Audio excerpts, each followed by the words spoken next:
Hello, and welcome back to episode 4 of the Solarpunk Sanga's podcast. Today is October 7th, 2024, and we're going to do a recap of 1 year of genocide, plus the 100 years plus of Palestinian, the war on Palestine, and Palestinian occupation. Um, I'm your host. Let's put up the banner. Ravi Bajnath. And the agenda for today, uh, we're going to watch the Gray Zone's recent documentary published this morning on their narrative behind the October 7th incident and the fallout since, as we're kind of a year into arguably one of the darkest chapters in human history.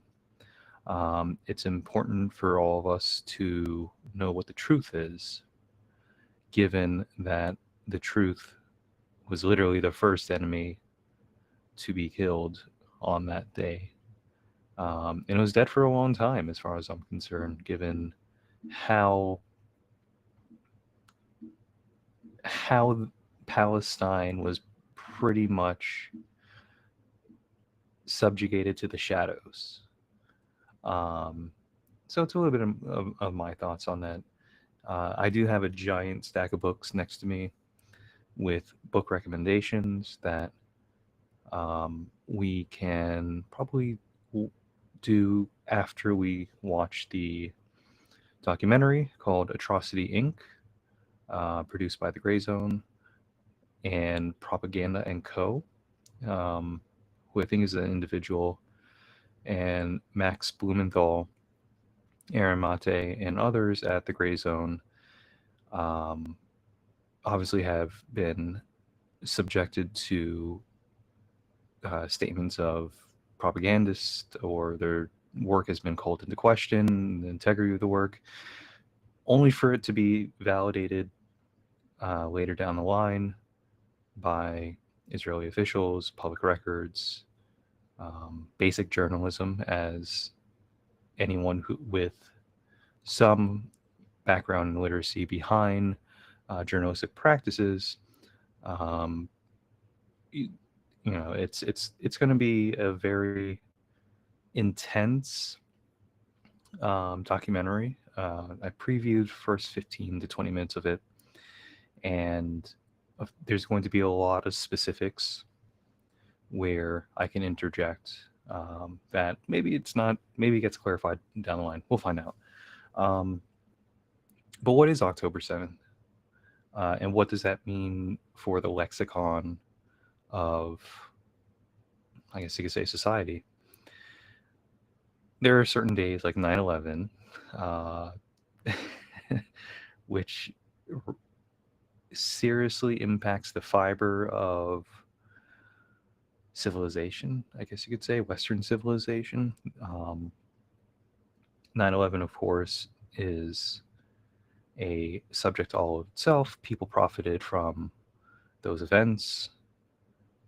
It may connect the dots between 9/11 and October 7th, given that the same cohorts involved in the manufactured war to get us into Iraq, Afghanistan, etc., um, was compelled from really an inconclusive uh, investigation, as we still don't have any clue into the 9/11 uh, official inquiry, Pentagon Papers.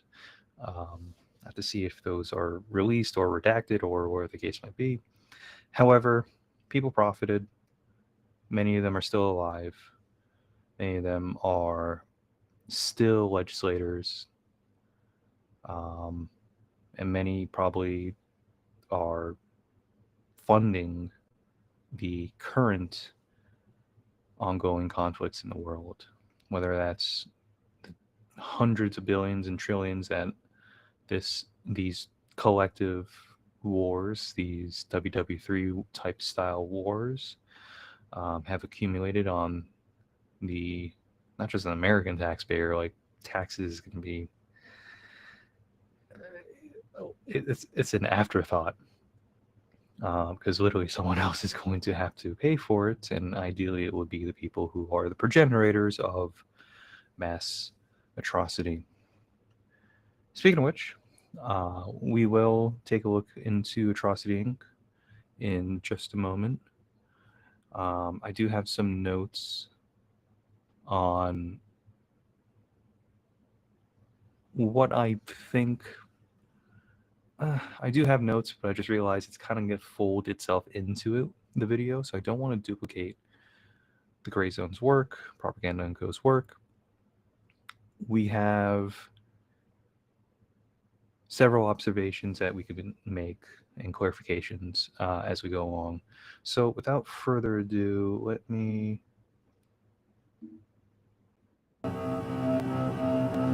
unmute myself so we listen to this together, and I'll pause as we go. Or down. At least 40 babies were killed.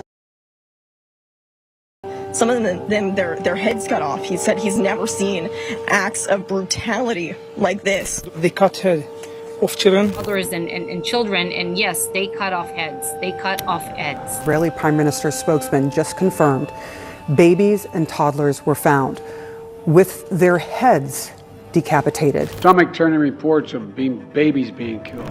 Babies and adults decapitated, babies and adults burnt to death. Behead babies, burn women, literally decimate them. Dozens of children, bound them up, burned them, and executed them. Boy and girl. It's scripted, isn't it? 6 and 8 years old, and their parents. The father, his eye gouged out in front of his kids. The mother's breast cut off. The girl's foot amputated. The boy's fingers cut off before they were executed. She was pregnant woman. Stomach is butchered up, and a knife is still stacked in that baby. Little kids who are beheaded. We didn't know which head belongs to which kid. Bastards put these babies in an oven and put on their oven. They baked their baby in the oven and kept the woman alive so that she could hear the screams of her child melting. The little children that were put in the oven. Women sexually assaulted and brutally killed.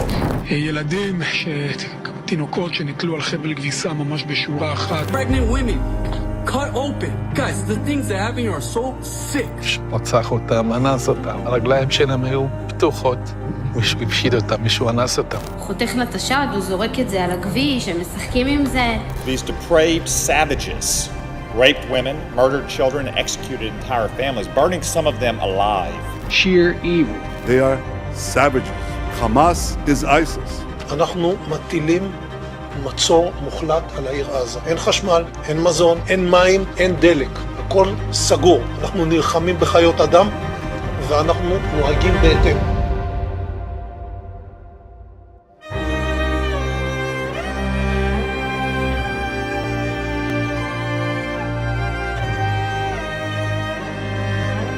I do have the link in the super peer link to this class, but you could just YouTube Atrocity Inc.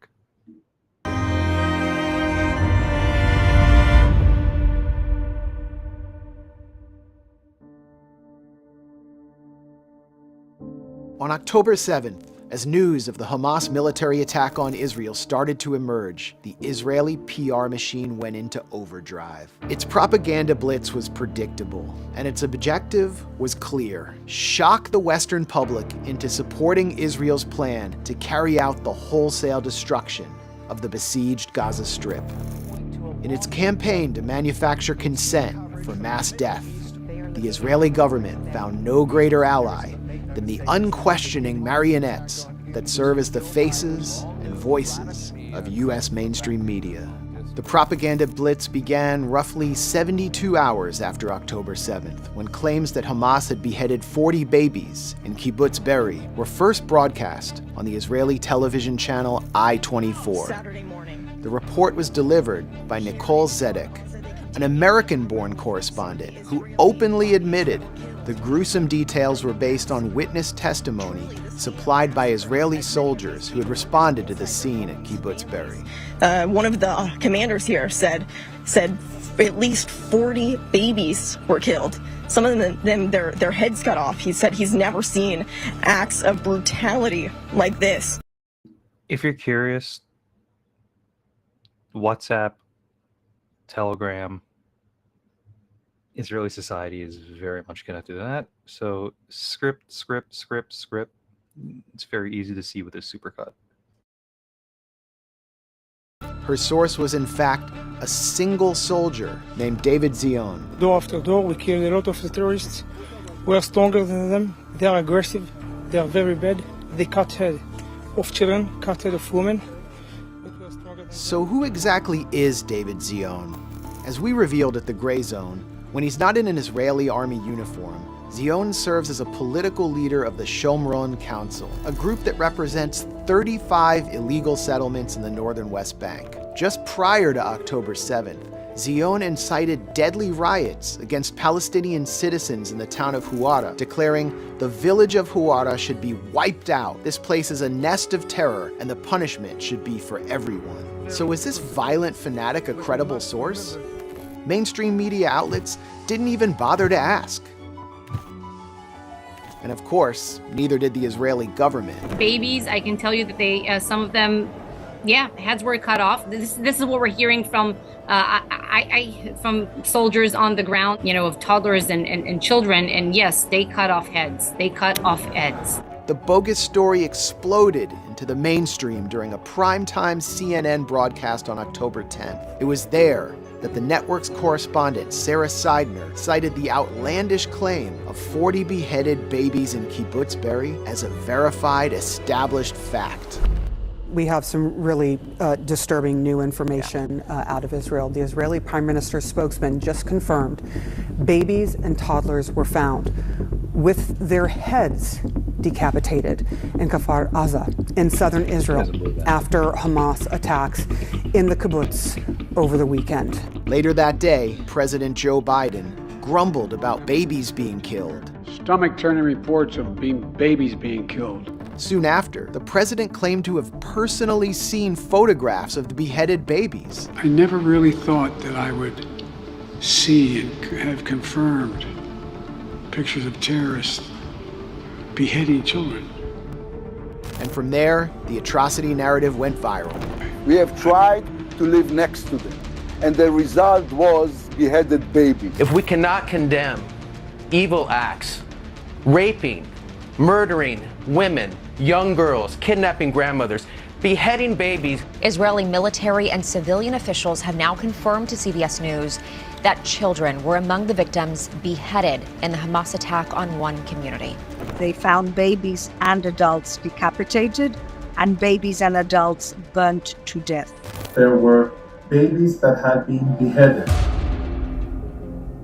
Soldiers say some of the victims were decapitated. They killed them and they cut some of their heads. The children that were beheaded, the babies that were burnt alive, that's a tragedy. Do you care about the babies that were beheaded? The Israeli army and government press office, as well as the Biden White House, eventually walked back and retracted these claims altogether. Once it was plastered across the front pages of papers all across the US and Europe, the damage was already done, no matter how fabricated it might have been. And Israel then had all the political space it needed to carry out one sadistic act after another in the Gaza Strip. A live-streamed slaughter made possible by Washington, Berlin, Brussels, and the mainstream press that functioned as these governments' megaphone. Even as the beheaded baby story was exposed as a complete and total hoax, Israel and its proxies fed the media new tales of atrocities that were even more lurid than before.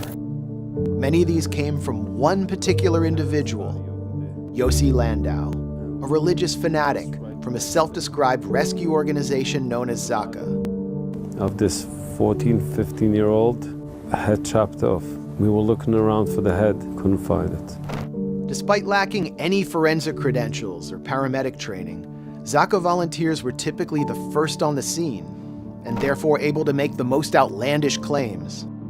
Yossi Landau himself said that he never actually saw any atrocities take place, but that he used his imagination to tell the stories of the bodies he found. When we go into a house and we're using our imagination. And what an imagination he has.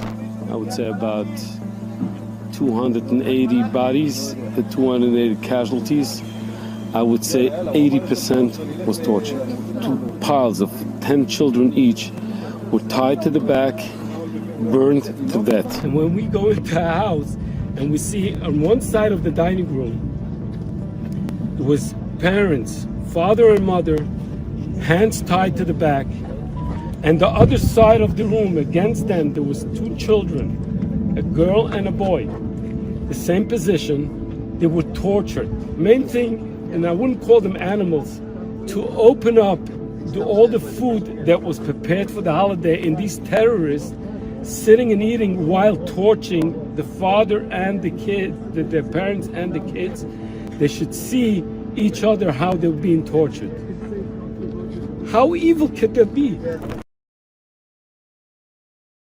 Oh, it's kind of crazy to think that all this can happen in one of the most highly militarized zones in planet Earth.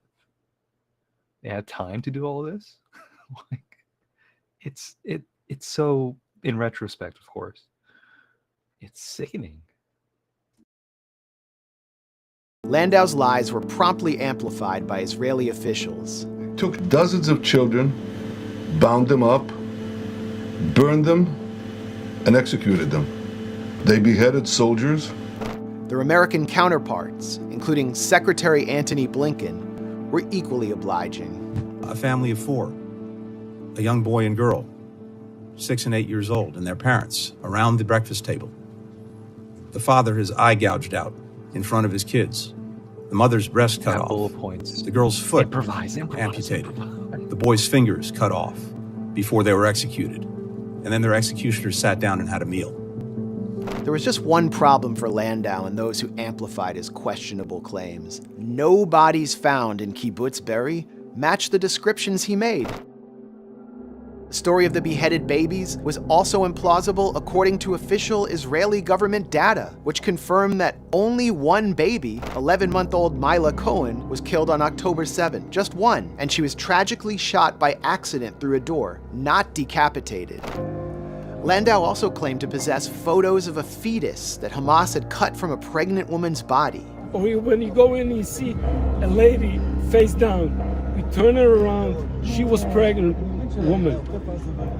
The stomach is butchered up, and a knife is still stacked in that baby. The unborn baby. Yet the images never materialized, even after the media requested them. One fact Landau did prove, however, was that the business of fabricating atrocity porn is extremely lucrative. Before October 7th, his Zaka organization was nearly broke, but in the aftermath of the propaganda bonanza they fueled, they raked in over $13 million in donations in just a short amount of time. The Israeli paper Haaretz reported that Zaka volunteers were so desperate to cash in on October.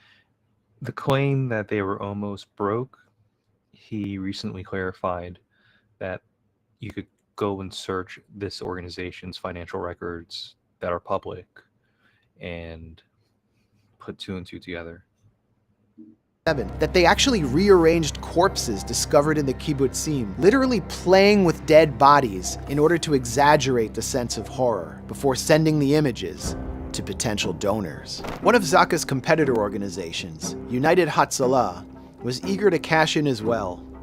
It sent its director, Eli Beer, to a Republican Jewish coalition fundraiser. There, Beer rattled off a slew of lies that Yossi Landau would have been proud to have concocted. I saw in my own eyes a woman who was pregnant, 4 months pregnant. They came into her house in front of her kids, opened up her stomach, took out the baby and stabbed the little tiny baby in front of her, and then shot her in front of her family. And then they killed the rest of the kids. I saw little kids who were beheaded. We didn't know which head belongs to which kid. We saw a little baby in an oven. They put him in, these bastards put these babies in an oven and put on. It's so ridiculous, even at face value. Like,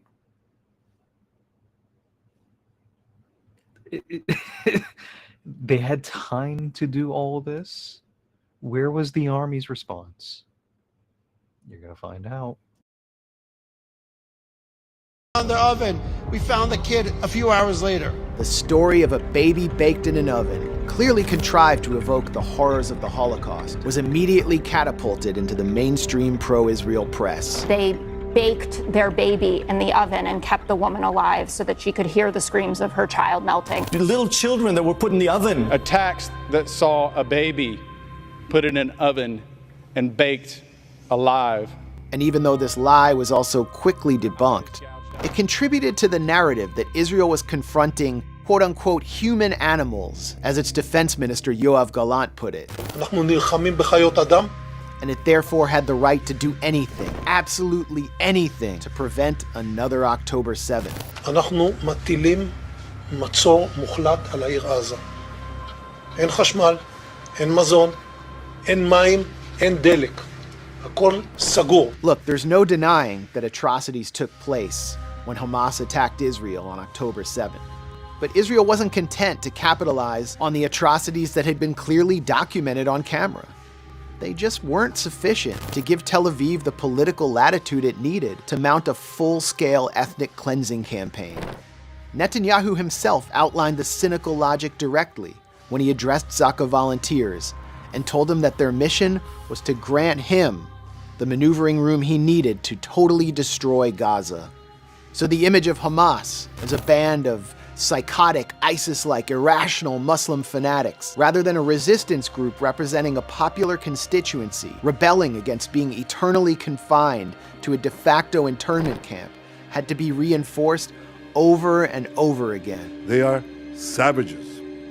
Hamas is ISIS. An act of sheer evil. The utter depravity and the barbaric nature with which these terrorists murdered and butchered innocent Israeli civilians. Among Israel's key talking points, dutifully repeated by its stooges in the US media, was that the death toll on October 7th represented, quote, the largest killing of Jews since the Holocaust. In the wake of the deadliest day for Jews since the Holocaust. The largest loss of Jewish life in a day since the Holocaust. It was the deadliest day for the Jewish people since the Holocaust. I would argue it's the deadliest day for Jews since the Holocaust. The implication of this line was obvious. Hamas had set out to kill Israelis simply because they were Jews, not because they were military occupiers. But was Hamas solely responsible for the death toll? According to the official Israeli line, Hamas slaughtered 1,400 completely innocent people on October 7th. But it's since been confirmed that at least 380 of the dead were actually uniformed Israeli soldiers engaged in maintaining the siege of Gaza. After several weeks, the official death toll was reduced to 1,200, of which 695 were Israeli civilians, after coroners determined that at least 200 Palestinians, including fighters and average citizens who entered Israeli territory, were contained in the original count. In fact, photos of Palestinians killed by Israeli missiles. So he's going to conclude with the amount, but one of the events, and what makes it so abundantly clear that the narrative that's being produced doesn't add up. How did that happen? How do you incinerate a body if you're literally just breaking through a fence and hijacking, vehicles on the way to Kibbutz Be'eri or wherever they were going? Apache helicopters, yes, but it's well done. Inside Israel's southern Gaza envelope were distributed as evidence of the savagery of Hamas against Jewish Israeli civilians. But these photos raise another inconvenient question. How did Israeli helicopter and drone pilots differentiate between Palestinians and Israelis in the chaos around the kibbutzim? That's the mass Hannibal directive. I was one of the first Western journalists to question whether the Israeli military itself had in fact killed many Israeli citizens on October 7, relying on interviews in Israeli media. And those families deserve to know. With helicopter pilots who said they had no way of distinguishing between Israelis and Palestinians on the ground as they emptied their payloads, I speculated that the Israeli military had initiated something called the Hannibal Directive. This once secret procedure authorizes the army to kill not only the would-be foreign captors, but their own soldiers and civilians in order to deny Israel's adversaries the leverage they could gain by grabbing Israeli hostages. It's a dark and twisted policy, and many Americans, especially those who've served in the military, might find it impossible to understand, but it's one that perfectly serves the cynical objectives of the Israeli state. The Electronic Intifada was the first Western outlet to publicize an interview given by a survivor from Kibbutz Be'eri, who recounted how an Israeli tank crew... And shout out to Electronic Intifada, Ali, John, Asa, Noah, and many others. Excellent outlet. Deliberately shelled a home filled with Israeli civilians who had been taken captive on October 7th, knowing that they would all be killed. The dead included 12-year-old twins, Lyle and Ariel Hetzroni, whose deaths were promptly blamed by top Israeli officials on Hamas. At the Gray Zone, we were viciously attacked for our own post-October 7th reporting. Multiple mainstream Israeli and Western papers, as well as Israeli military officials themselves, have since admitted that Tel Aviv enacted a mass Hannibal on October 7th. Even Haaretz, which previously attacked us, acknowledged that we were actually right, revealing that the Israeli army employed the Hannibal Directive in at least 3 separate locations inside southern Israel, describing crazy hysteria among the army's high command. I don't know if he progresses with defining the Hannibal Directive, but I think this is 2005 when it might have been first implemented, when soldiers were getting kidnapped and tracked back into the Gaza Strip, when Israel decided to pull out all of their settlers from Gaza to the surrounding 11 points in the Negev, which are the 11 original kibbutzes. And a kibbutz is basically a military outlet, outpost that was established around the Nakba.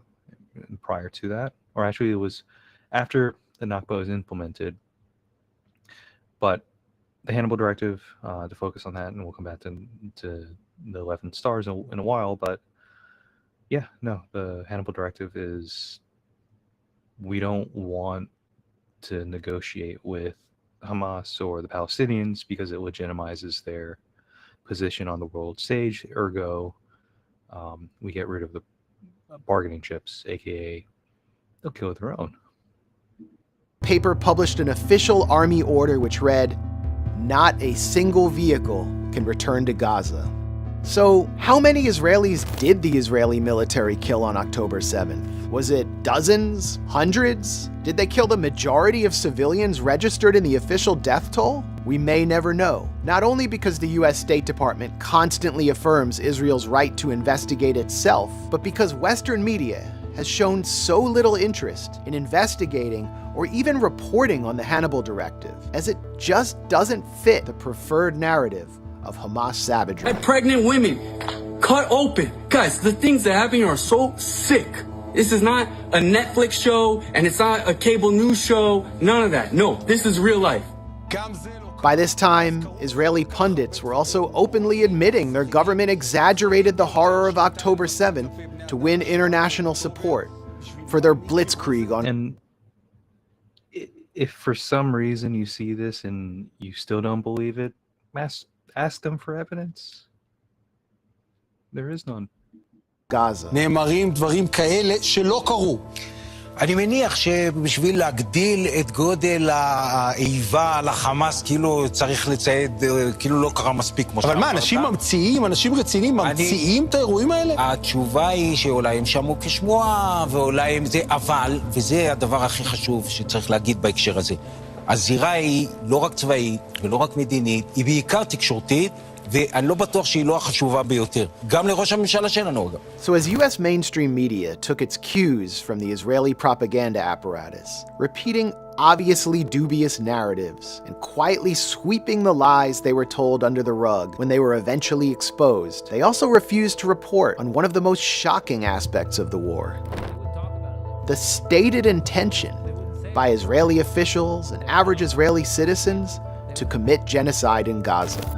If you gave me a button to just erase Gaza, every single living being in Gaza would no longer be living tomorrow, I would press it in a second. Give me that button and press it right now. There you go. And I think most Israelis would, but they would press it, right? Like if they were in a closet alone, they wouldn't even hesitate. Someone came to them in a dark. By the way, if you think this is hyperbole, this is out of context or character for people in that society. Nope. And no one will know. You press this, all the Palestinians are gone. That's exactly. You'd be like, fuck, hey, is there another one? But for the millions and millions of Americans following the war through social media, this horror was impossible to ignore. They couldn't look away from the gruesome, nakedly fascist snuff videos Israeli soldiers were posting on TikTok and Instagram from inside the ruins of Gaza.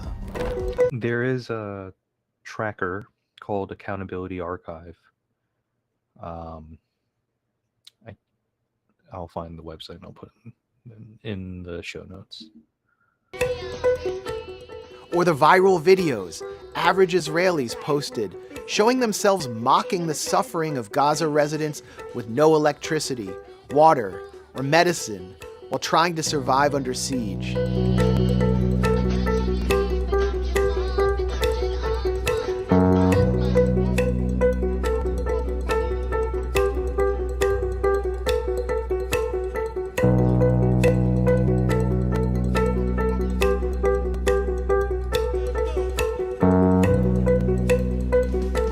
Blood pressure is. Or the propaganda that Israeli state media was creating for its own citizens, showing children singing in support of annihilating everyone in Gaza.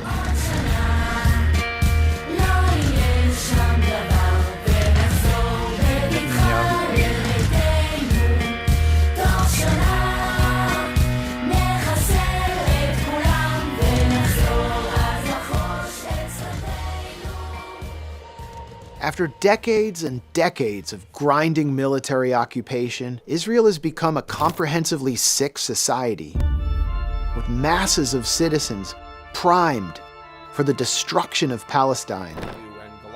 But you'd never know it if you limited yourself to consuming old legacy media. Now, I know that Israel repeatedly claims that enough aid is getting in, and there is not a purposeful starvation, and those claiming otherwise are misinformed are lying.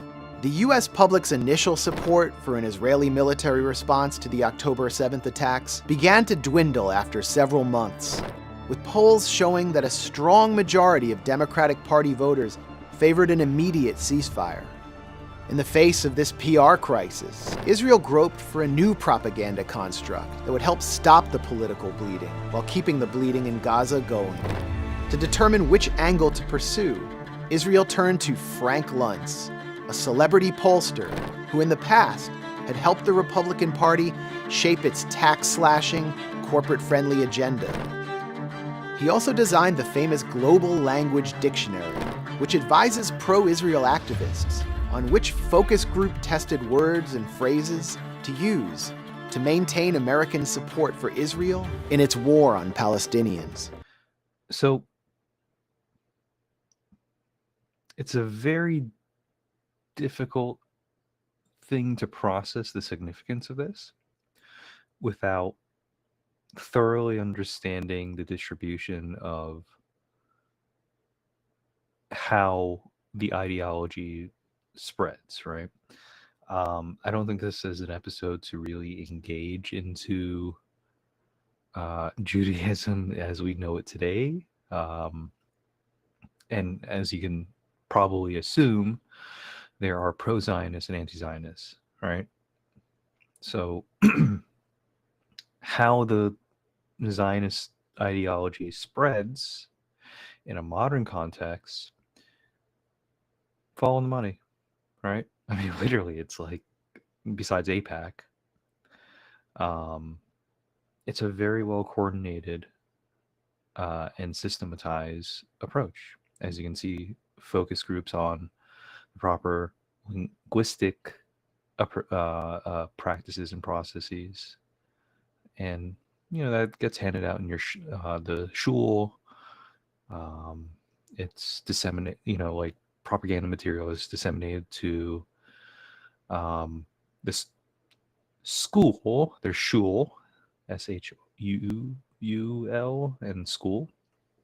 So keep in the back of your mind that there is a systematized network that even for anti-Zionists who, since this happened, who are in it because it's their community, have recognized that all the shit that they've been learning over the years is fed to them for the sake of ethno supremacy. That doesn't say every single institution does this, but there are transparent communities that are exclusive, that are really well financed, and they push for policies such as the Adelson West Bank Trump connection. What was it? Sheldon Adelson's wife just wants, is funding Trump and then wants the complete and utter destruction of the West Bank as a campaign. But that's just a notion for the greater Israel thing that is currently going on. This past March, I received a tip from a political insider who had attended several briefings Luntz delivered for New York State lawmakers and various influencers. It consisted of slideshows of data Luntz had collected through focus groups he'd conducted on the war in Gaza. In one focus group, Luntz asked participants to identify which alleged October 7th Hamas crime upset them the most. A majority of respondents declared that they were most upset by the claim that Hamas, quote, raped civilians, 19% more than those who expressed outrage that Hamas supposedly exterminated civilians. So it's abundantly clear that Luntz's research influenced the next stage of Israel's propaganda blitz, as Tel Aviv quickly pivoted from beheaded babies and other completely made-up atrocities to the suddenly discovered plague of systemic rape by Hamas on October 7th. The world has to decide who to believe. Israel rolled out its new phase of propaganda at its own United Nations mission in November 2023, in a high-profile event featuring speeches by some of America's leading pantsuit feminists, including billionaire tech oligarch Sheryl Sandberg, the regime change-obsessed former U.S. Secretary of State Hillary Clinton, and Democratic Congresswoman Kirsten Gillibrand. The event was complemented by protests outside the UN headquarters featuring literal crisis actors, women impersonating rape victims, dramatizing events for which no concrete evidence existed, in order to pressure feminist organizations into more vocally supporting Israel's murderous assault on Gaza. When I saw the list of women... That one lady who was on Columbia's campus, and she was so desperate to get attention and for people to antagonize her, and nobody was giving it. She was just like crying because she couldn't get. I know it's a serious topic, but still, it's like these people are psychopathic. Organizations who have said nothing, I nearly choked. As usual, the Western mainstream press reverted to its role as Tel Aviv's obedient stenographers. One of the least discussed atrocities in the October 7th Hamas attack on Israel is coming into horrifying focus tonight. Stories of women sexually assaulted and brutally killed. The tsunami of atrocity porn culminated with a front-page article in the New York. By the way, we do have a U.S.-American policy. If a U.S. sitting president is indicted under the Hague and all that, I think it's called the Hague Intervention Act or Invasion Act. We're not going to be accountable for our crimes. We're going to invade you. Rotterdam. York Times, the paper of record, purporting to demonstrate beyond the shadow of a doubt that Hamas had engaged in a, quote, pattern of gender-based violence on October 7th, sexually assaulting Jewish Israeli women as part of a calculated campaign of terror. At the Gray Zone, as we began examining the sources in the Times article, it quickly became clear that we were witnessing yet another atrocity hoax, and an especially cynical one, which exploited the real crime of sexual violence against women in order to manufacture consent for an ongoing campaign of ethnic cleansing. One early telltale sign that the New York Times article was tainted was its reliance on the serial fabricator, Yossi Landau from Zaka, despite his established record of lies. The Times also turned to an anonymous paramedic from an Israeli Special Forces division known simply as G, who claimed he had found the bodies of 2 teenage girls in a bedroom in Kibbutz Be'eri, whose corpses showed clear signs of rape. The only problem was that no teenage girls were found in the condition that G described, or ever recorded discovered in Kibbutz Be'eri. It was so bad that the spokesman of the kibbutz issued an official statement contradicting the anonymous paramedic's allegations. But G was undeterred and was allowed to continue inventing stories. One of my teammates, he realized that he saw a dog that was barking near a trash can, and we stopped by there, and he opened that trash can and he pulled out of the garbage a baby, perhaps maybe not even more than a year-old baby that was multiple times stabbed all over his body and tossed into the garbage. But as we already know, only one baby was killed on October 7th, and she was shot by accident, not stabbed and thrown in a trash can, meaning there was simply no way G could have possibly been telling the truth. Once again, a key New York Times source had been caught lying. From top to bottom, the Times' screams without silence investigation relied on the shadiest possible sources, those with a record of spinning out stories that defied logic and which seemed too absurd to believe on their face. One of them, an anonymous 24-year-old accountant, described by the Times as a witness known only as Sapir, told the paper that after she had been shot in the back while fleeing the attack on the Nova Electronic Music Festival, she saw several Texas Chainsaw Massacre-style gang rapes and murders. There is something to be said about, of course, liars in general, but the psychology of producing these snuff fantasies. You know, there's the R fantasy that can go on Reddit. It's an entire massive subreddit. And there's also this, as I will show later with the artwork, a colonial / besiege ethos where you just have to perpetuate the worst case scenario in your mind. It's systemic indoctrination, right?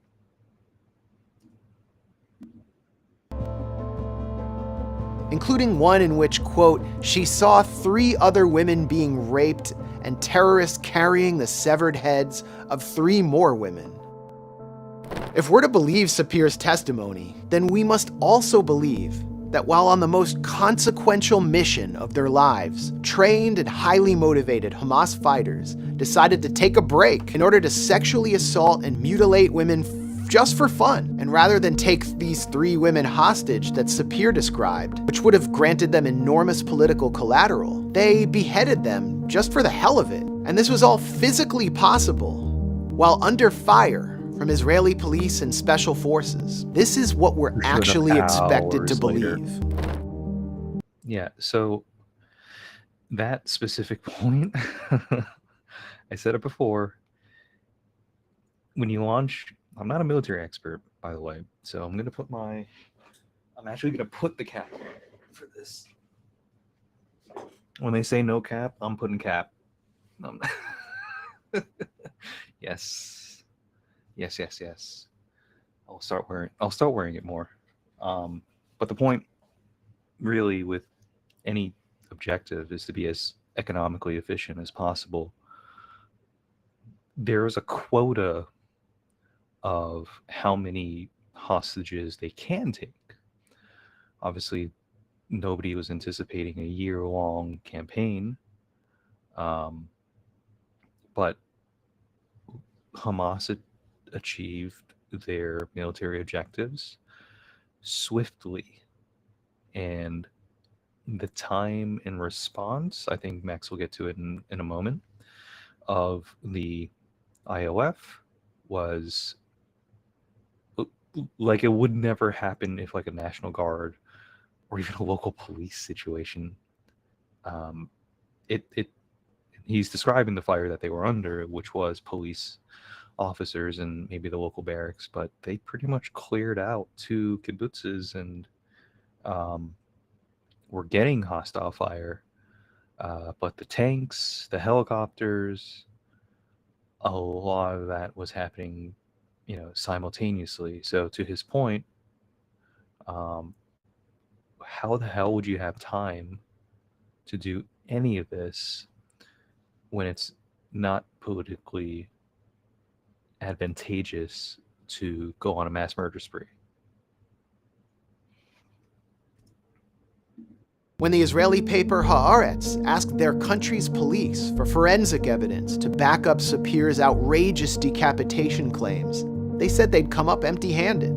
So once again, the shocking beheading story was exposed as a complete fairy tale.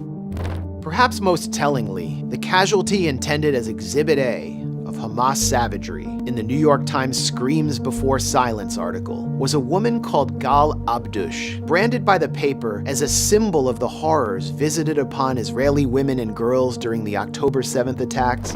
The Times dubbed this young woman the woman in the black dress, referring to a grainy cell phone video of her clad in a tight-fitting black dress, splayed out dead next to a burned-out vehicle. The Times' stubborn insistence that Abdush had been raped, despite a lack of forensic or visual evidence, proved to be too much for the young woman's bereaved family. On January 2nd, Abdush's sister, Miral Alter, took to Instagram to light into the New York Times, stating matter-of-factly that her sister, quote, was not raped.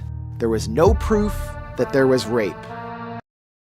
And this is, again, the incredible part of the security state not accomplishing their military goals and the prolonged prisoner of war, as yes, they did take civilian hostages. Civilians were killed. However, considering the nature of the mandatory conscription that citizens have, the people who were at the rave, they're all in reserve soldiers, active duty soldiers. You can go into the Telegram groups that contained the Hamas body cam footage. The majority of the people that they killed were soldiers, surprising them in their barracks and shooting them. Some of them were just in their underwear trying to get a helmet, on with just that. It's war, but those are soldiers, right? And yes, there are older civilians that are probably still held, the males, but there were prisoner exchanges for hostages, but a lot of the people there were taken that were prisoners of war. Who, what, when, where, why? Maybe if Israel wants accountability for them or wants to set the record straight, correct me, then offer their registration status, because it would be an international requirement or part of the procedures in the future trial and investigation to put that sort of status on the deceased. Who were they? Were they soldiers, active duty, reserve, etc.? Because that's materially different than a civilian, like a child or an elderly outside of the age of reservist, like a grandma or retired family. So She also pointed out that the timeline between her sister's last message to her family and the time of her reported murder made it simply which, on a local note,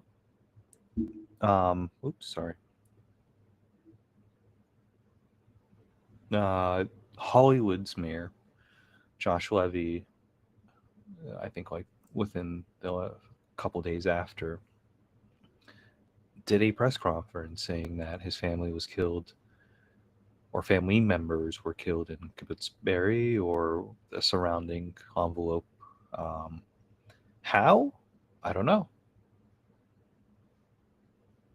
Who's he going to blame? I don't know. What are they doing there? Possible for a rape to occur. How in 4 minutes were they also raped and burned, Alter asked.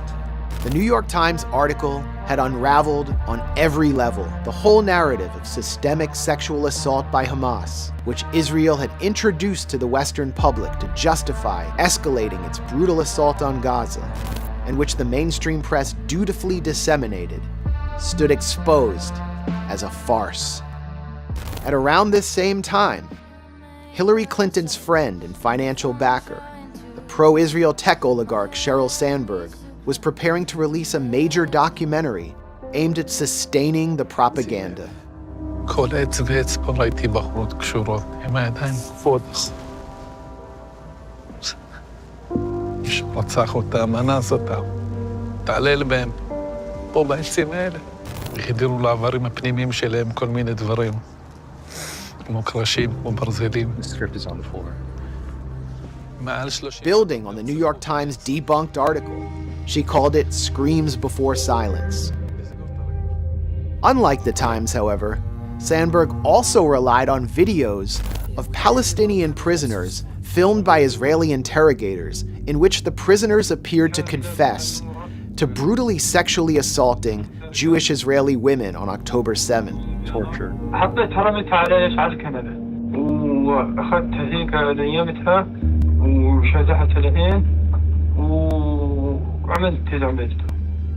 So, admission under torture isn't going to be accessible or admissible in any court of opinion, right? How do you know that they're tortured? Entire reason why Hamas took captives was to gain political capital for the thousands of Palestinians that were in jail, in prison, because it's an apartheid system. You can make up anything, you can say anything, and they get away with it. And I'm sure Electronic Intifada and others, but they have the SDE prison that had the allegations. Well, not even allegations. The guy came out and was like, I'm the guy that, R-word that guy on camera. Yeah, that was me. And the entire society celebrated it. So, yeah, of course these guys are tortured. Like, why am I thinking about it? I completely forgot. There's incredibly sick society.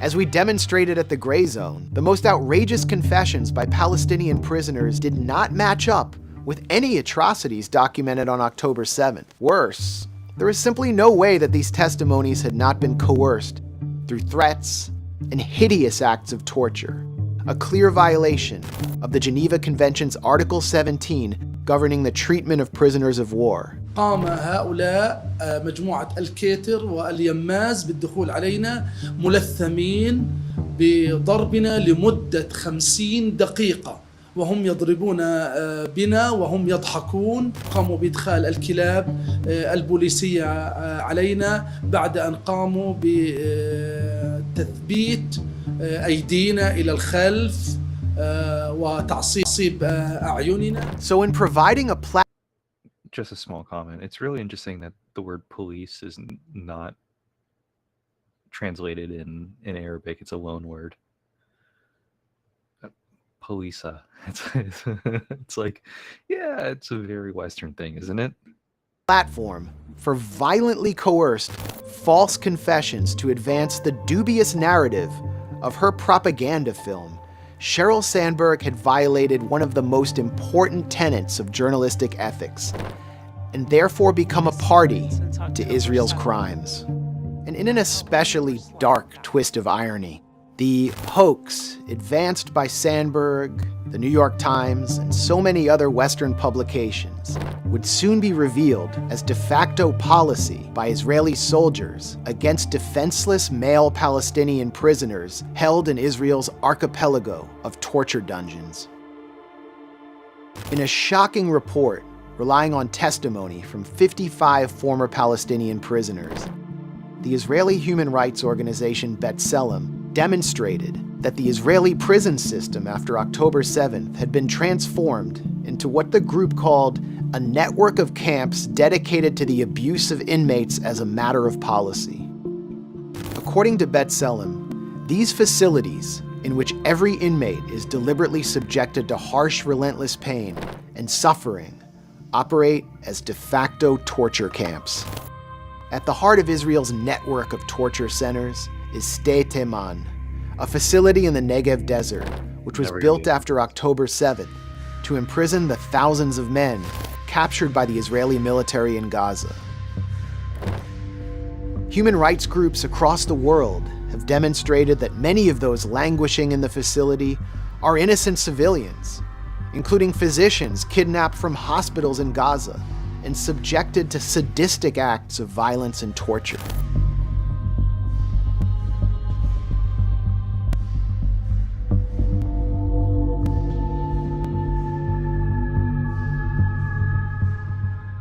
At almost the exact time when Israel's international propaganda apparatus was spinning out concocted stories of Hamas militants sexually assaulting female Jewish ravers on October 7th, members of the shadowy Israeli military unit, known as Force 100, were actually gang raping defenseless Palestinian men in Sde Teman. We know this is true not only thanks to testimonies by former prisoners who told the media and human rights groups that they had been sodomized by Israeli soldiers with electrified metal rods, but because there was actual video evidence.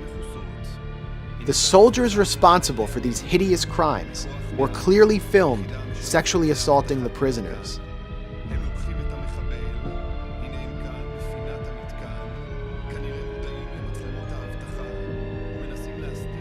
Once again, an allegation Israeli propagandists made against Palestinians was exposed as a confession. The soldiers' allegation is a confession. For sodomizing Palestinian prisoners was never a matter of dispute. In fact, a dozen members of Force 100 were charged and indicted in an Israeli military court for sexually abusing the prisoners. And what happened next exposed how hollow the prosecutions actually were. Because as the soldiers were transported to a military base in the occupied West Bank called Beit Lid, Israeli nationalists launched a series of riots in support of the accused gang rapists. And no one was arrested in the riots. And at the time of the filming of this documentary, the soldiers have yet to be charged. As protests continued across Israel in support of the soldiers and of the very practice of sodomizing Palestinian prisoners, calls for exonerating the soldiers poured forth from top Israeli government ministers. Shockingly, according to a poll by the Israeli Institute for National Security Studies, a whopping 65% of Jewish Israelis opposed prosecuting the soldiers. That's 2/3 out of all Israelis. Meanwhile, Shabbat Shalom Am Israel. There he is. Meir מכוח 100. The Force 100 soldier charged as the ringleader of the gang rapes which took place inside Sde Teman, Meir Ben Shitrit, was transformed by Israeli national media into a folk hero. צדק בין איש ובין אחיו ובין גרו. הערב בתוכניתנו לוחם כוח 100 מאיר בן שטרית שהתמודד עם הנוח'בות בשדה תימן ועכשיו מתמודד עם האשמות קשות וכולנו רוצים לשמוע מה יש לו להגיד וגם יהיה... On one Israeli talk show, a mainstream pundit argued that the only thing wrong with raping Palestinian prisoners was that the practice had not been formally institutionalized as military policy. But the policy was necessary, he insisted, because Israel needed to exact revenge for the rape that he was certain took place on October 7th. בגדול, עוד פעם, זה מעניין לי את העכוז מה עשו לאיש חמאס הזה. אני כל הזמן זוכר, קודם כל, הדבר היחיד שמבחינתי הוא בעיה פה, זה שזו לא איזושהי מדיניות מוסדרת של המדינה להתעלל בעצירים. כי בגדול, זה גם, קודם כל מגיע להם, וזה אחלה נקמה שאנחנו צריכים לתת להם. And who convinced this bloodthirsty pundit that mass rape had taken place on that fateful day? Without question, it was the Western mainstream media, CNN, the BBC, The Guardian, the New York Times, and Sheryl Sandberg, the illustrious legacy outlets which enthusiastically legitimized the Israeli government's crude colonial propaganda. In doing so, their deceptive coverage created real-world consequences for Palestinians who had been placed under siege in Gaza, branded as human animals, then kidnapped and hauled off to torture centers. As long as these outlets refused to retract or even correct their lies, US politicians on the largest stage in the world will continue to repeat them. These depraved savages raped women, murdered children, and executed entire families, burning some of them alive. When Navi Pillay, the judge in the International Criminal Tribunal for Rwanda, convicted 3 media personalities for supposedly inciting the Rwanda genocide, she said the following: "You were fully aware of the power of words, and you used the medium of communication with the widest possible reach to disseminate hatred and violence. Without a firearm, machete, or any physical weapon, you caused the death of thousands of innocent civilians." Those words can and should also be directed at the media outlets which trumpeted Israel's bogus October 7th atrocity propaganda, helping it generate international support for an assault on Gaza that has killed, injured, or disappeared close to 10% of its total population by this point. That indictment should also be directed at the powerful elected officials who to this day continue to repeat the lies about what happened on October 7th. Because the people of Israel must never again face the horror that a terrorist organization called Hamas caused on October 7th. I voted for Jill Stein. Including unspeakable sexual violence and the massacre of young people at a music festival. Why was that music festival there? And I'll tell you, because the colonial mindset says we need to put these entertainment venues. It happens fairly often. Shradat Cinema, as they called. Shradat is this kibbutz or little area outside of the Gaza enclave, but they would watch from a hill as bombs get dropped on innocent people. And that was their cinema, right? Shradat. So yeah, it's not surprising that around the Gaza envelope you have recurring events. I think even Max said in 2010 or so they were playing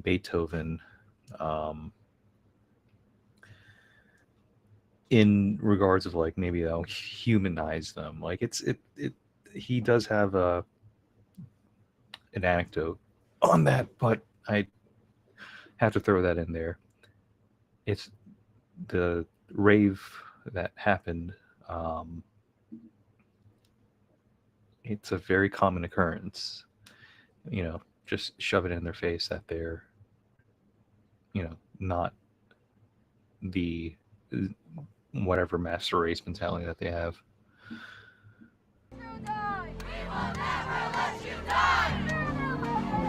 So what can we, the citizens of the countries backing Israel's destruction of Gaza, do in the face of all of this? First thing we have to do is recognize our power. We might not have endless resources like Israel and its army of propagandists, but we have something more powerful. It's the truth, and we're using it to get to them. Take it from Alex Karp, the ultra-Zionist CEO of Palantir, a private military contractor that is pioneering AI targeting systems and testing them on the people of Gaza, when he discussed the importance of the intellectual battle being waged right now. We kind of just think these things that are happening across college campuses especially are like a sideshow. No, they are the show. Because if we lose the intellectual debate, you will not be able to deploy any army in the West ever. Alex Karp is actually right. And that in the West, from the West, implying that the region needs further occupation. it's a good thing. What he's saying is that we still have the power to challenge the war machine he represents, which is raking in record profits from the war on Gaza and beyond.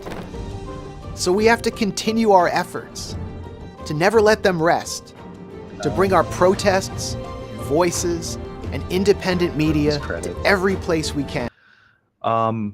Yeah, excellent documentary. But if you've been following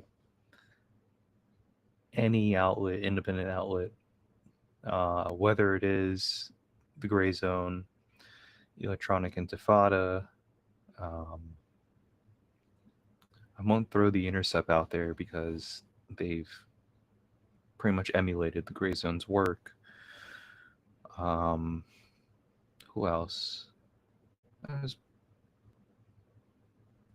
a lot of media personalities that, whether it's Kyle Kowinski on Secular Talk, just because I followed him for so many years, it's actually refreshing. Not to say I agree with all of what he says. It's just refreshing to see the volume of coverage, which I thought he wouldn't, put his feet into. But no, he's been pretty consistent in. I can commend him for that. It's kind of tough watching Sagar and Crystal Ball. Sagar especially.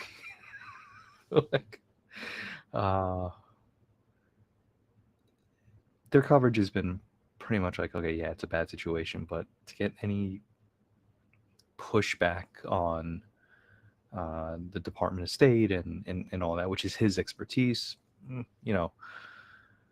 what I mean by that is like it to not be full-throated in condemning the actors or investigating into the actors, as the cohorts that Max described, Sandberg, etc., all the media personalities, right? They should be indicted. They should be thoroughly investigated into because of their capacity to influence the ongoing genocide that's happening today. And yeah, so that is the Gray Zone's coverage. And to me, it's, it is a thorough video, but I still think it's just what happened that, on that day, and, nothing in the context of why it built up, which is going to be the subject of our conversation now. To understand, October 6th and before that, right? and no one with a working mind could just look at what they just saw and say, I believe these people and they should be, held to an equal footing in regards to the claims that are being put forth. Just ask for evidence. And if they just can't immediately pull it out or cite an article or, redirect you to some artifact, don't even include them in your life. Like, if they're willing to lie to you, then they're gonna. I keep getting these DNC emails. Jesus Christ, I gotta block every single one of them. Report it as spam and block. Yeah, so it's a very thorough documentary surrounding the aftermath, especially the lack of journalistic integrity surrounding corporate media and their facilitation of atrocity propaganda, as well as the facilitation of debunked lies and narratives. Everything will come to light, as Cat Williams said. So let me introduce several key books. I think I'll probably find time to timestamp all of this, but we're an hour and 11 in, so it's okay. The first one will be Gaza Writes Back, Short Stories from Young Writers in Gaza, Palestine, by the martyr Rifat al-Alir. Rifat was a professor in Gaza of English studies and English literature. He encouraged all of his students to express themselves in a language that all of us can relate to, whether that is poetry, artwork, and so on. He was targeted. He did tweet very voraciously, if that's the word. So the reason why I even start with his book is that this genocide is also infanticide. All right, half of the citizens of Gaza prior to October 7th were children under 18, right?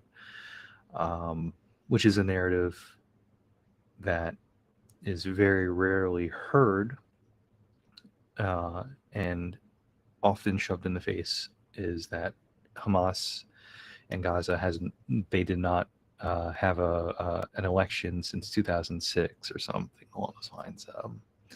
So I want to set that aside for a moment and just focus on the actual people who are being martyred by a demonic entity. Gaza Writes Back. There are going to be a collection for other books that I don't have in person, but yeah. The 100 Years War on Palestine by Rashid Khalidi. A History of Settler Colonialism and Resistance from 1917 to 2017. I think it pretty much starts with the Balfour Declaration and not Sykes-Picot, which I think was 1913. Yeah, he does mention it, but it's 100 years recap of planned occupation, which we'll talk about in just a moment. Let's see. Propaganda, Edward Bernays. Ironically, this is a great book because it encourages,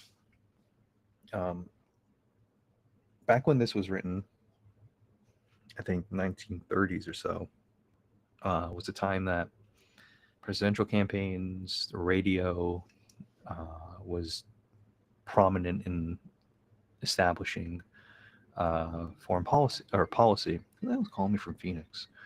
Okay, so it's just an honest metaphor of learning how governments use propaganda in order to set national narratives, how they educate and inculcate the fear of separation from these narratives. Great book of psychology, even though it's a book of journalism. Put that down there. Of course, Retro of the Earth. I recently made the violence artwork.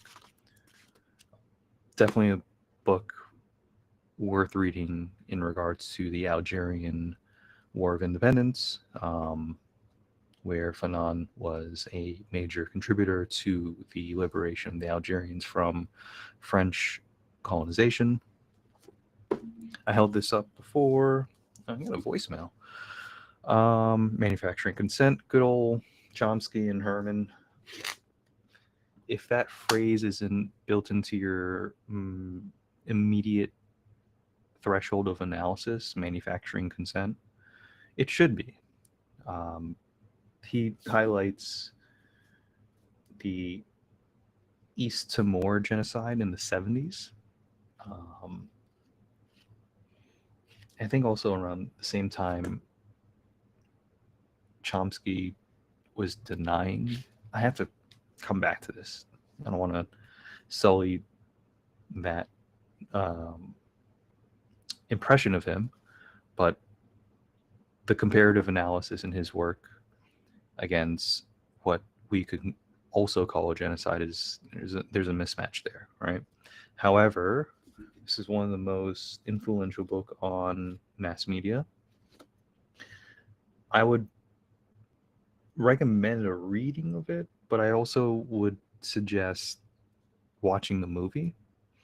I think it's on YouTube for free, 2 hours, Manufacturing Consent, and Chomsky and Herman just go through the motion of how the media exactly does it, including the mechanics of it. I baked it into the artwork for the finance model of education, which we can go later and see.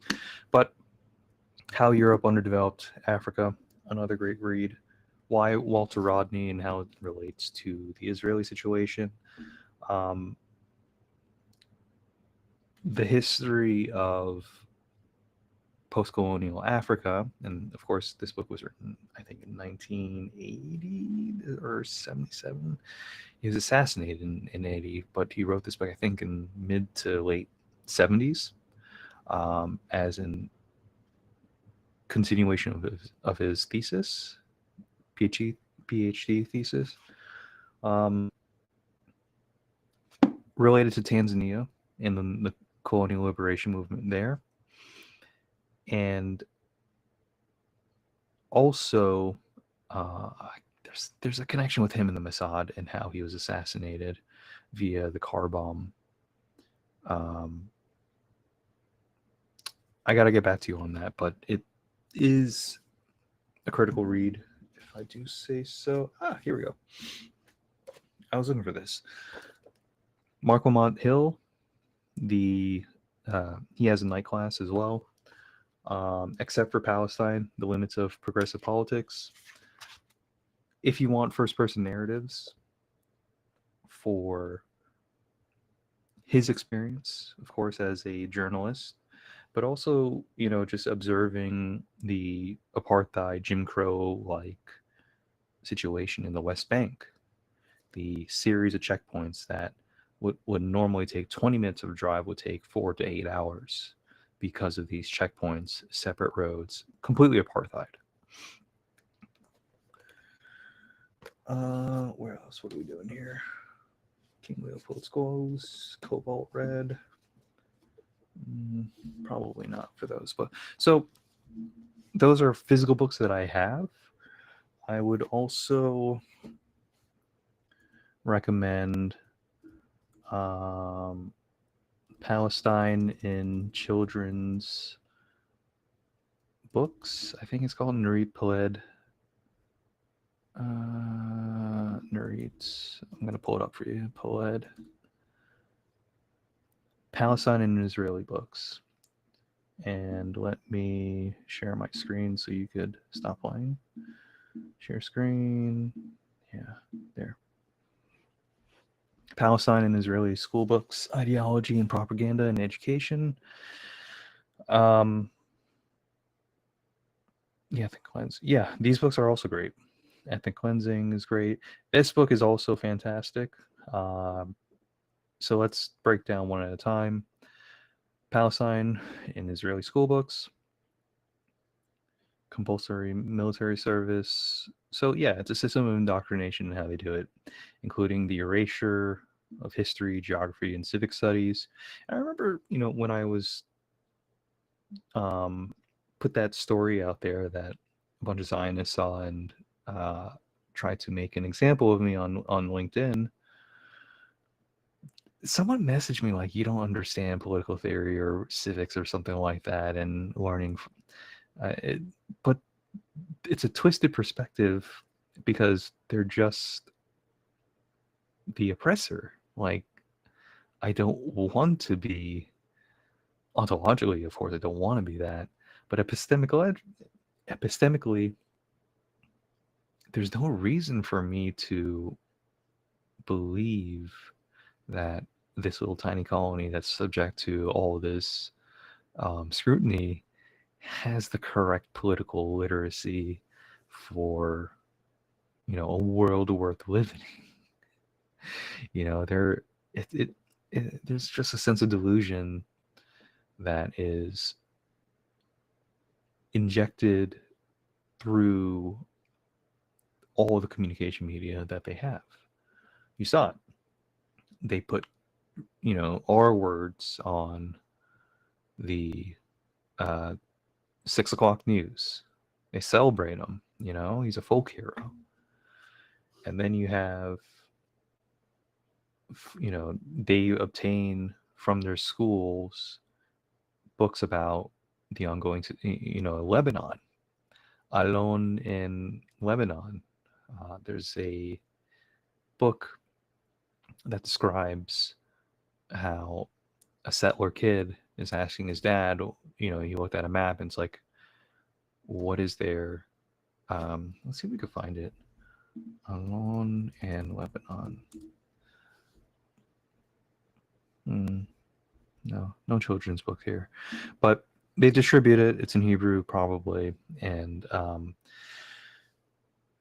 it's like reading your kids' propaganda and saying that it's not our land yet, but it will be soon, and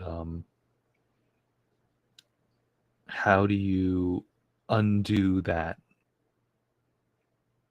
psychologically and principally, because what they will grow up into is a violent detransition or de-Zionization. Don't even want to think about that far. But Ilan Pape, ethnic cleansing for Palestine. Pape is a new historian, the people that actually talk about the Nakba the way that it happened, instead of this manufactured narrative that is policy in Israel, because all the books there are screened for propaganda and pro-Israeli positioning. Pape is a great resource for that. Normal Finkelstein is also great. Has been great in commenting. This highlights the Nakba specifically leading up to 1948 in the campaign from May 15th, I think it was implemented, or the beginning of May. Plan Dalet. Plan 4. So it behooves you to know that 1948 is the year that many, or the largest displacement and terror campaigns happened. And prior to that, you had riots initiated in Gaza, in Jaffa, and throughout original Palestine, or de-imperialized Palestine, as the Turks and British and Sykes-Picot and all of that history that we won't cover at the moment, but it didn't even start then. But before I come back to that point with Anthony Lowenstein, a brilliant book highlighting how the majority of what Israel calls their tech sector, what their primary manufacturing internally is, it's weapons of war and destruction. So he highlights how the systematized way Palestinians are registered, spied on, and targeted in previous conflicts, whether that is through social media, whether that is through pagers, etc., communication medias. Lowenstein makes a great point in just demonstrating the financial lines of exporting weapons of war to a variety of countries that I don't know if anyone will want to buy from, what do you call it? Not Raytheon. Rafael Industries and Elbit and all those others that the Palestinian action committees are doing direct action to stop the production of F-35 parts, which go in and drop bombs in Gaza for the last year. But I don't think he gets to the AI that was implemented since October 7th that Blumenthal just mentioned in regards to finding people and just labeling them for the sake of false accountability. Label anyone a terrorist and say, hey, we thought they were a terrorist. We got a paper trail of it. When in truth, the whole reason why it exists is to evade accountability for dropping bombs on heavily densely populated areas. So that's Palestine Laboratory. I mentioned the weapons of war. This is matter of fact with the Rwanda genocide. Radio Rwanda as that judge. I gotta look her up and who said that. I'll watch it again. But the judge was right in targeting the journalists that influenced and stoked genocide in 1994, 1995. I can't remember off the top of my head. But who sold them the weapons? Lowenstein covers this in his book. It was Israel. So who sold? Well, I'm sure Srebrenica happened not because of Israeli, I don't know, but definitely Rwanda was a connection there.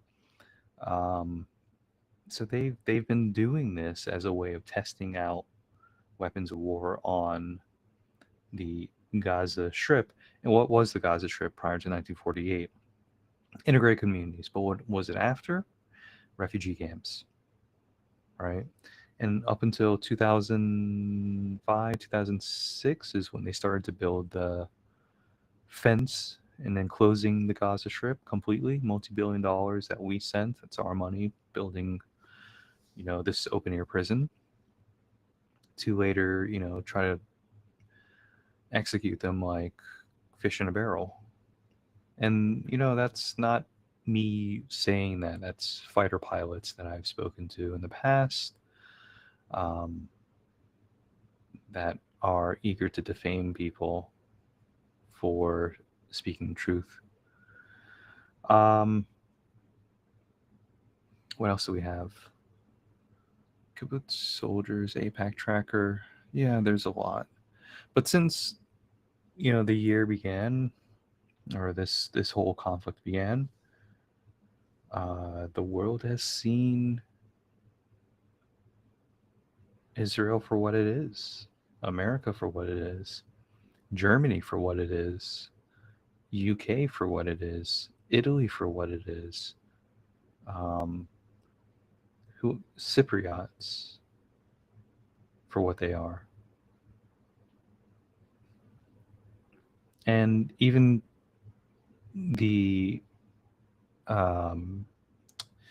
when Hassan Nasrallah was assassinated, it exposed internal moles within Hezbollah. So a lot is coming to light. I can only pray that this campaign ends. And even as I'm recording this, it's still uncertain what's going to happen when I'm done. Let me just take a look at Telegram to see if there's anything worth engaging. Satan Yahoo. Yeah, I mean, there's just more bombing of Lebanon, more bombings in Gaza, more bombings in Syria, more bombings in Yemen. Jordan is enabling it, obviously. Amazing to see the Iraqi resistance actually resisting and kicking out the U.S.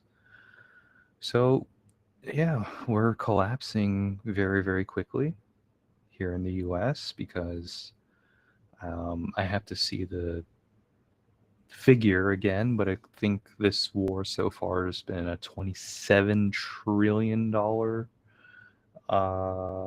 debacle. What I mean by that, someone's going to be held accountable when a ceasefire happens. I don't even know if a ceasefire will happen before either Netanyahu's taken out or God knows what. But you have a very difficult situation that I think may only resolve itself through military involvement, unfortunately. And I don't know what to say about, what is to come. As I said before, it's like, will, after I'm finished with this stream, will Israel launch a campaign against Iran? And will Iran respond, right? Which they promised they did or will do. So I can't be attached to what's going on in regards to the results of what is to happen unless I get directly involved. Then that's not going to happen, right? I'm not going to put boots on and go into the Middle East to do anything. But speak out on the resources and capital that is here. So, yesterday, I think, was another. Let me put this back. Too many damn books. There's not a lot of hope in sight for this. It will bankrupt America. I'm guaranteeing BRICS will find ways to sanction and escalate through economic means, as the fallout will happen on the shoulders of America. And who's to pay for it? I don't want to. I don't even want to pay into a campaign. Democrats are evil. Republicans are evil, right? These are the same bird, two wings, right? A lot of change needs to happen. This is Civic Notes. Hopefully that influences that, right? But we have to talk about this stuff because when it comes to representation and when it comes to negotiation in times of war, dialogue does work, except when your enemy has fully put apocalypse into their motivation. then that person needs to be eliminated, right? One way or the other. All right, so longerish stream. Thanks again to, yeah, it's come back to doing the screenshots and the website images later. I gotta pee as well. But thanks to Max Blumenthal, Gray Zone, for producing that work. Propaganda Co, I think, as well, assisted in doing the video editing. Go and follow them. Go and support them if you can. Support me if you can. Hurricane Milton is on the way as well, so I will continue streaming until throughout the week. Probably coming back to October 7th to discuss what's needed to discuss. But more importantly, I want you to have a good day, good night, good evening, wherever you are. I'm not looking at you because I'm trying to sort out all these damn books I gotta put back on the shelf. Yeah, enjoy yourself, stay safe. Don't believe a Zionist. Every lie, every accusation is a confession. Be very skeptical of what they say, because deservedly so. Anyone that engages in defending the Israeli state should be highly suspect in your eyes, in your ears. Trust them more than you trust what comes out of their mouths. So, have a good day. See you later. Put my little banner back on. Yeah. Like, comment, subscribe, share, and become sustainable. Later. Bye.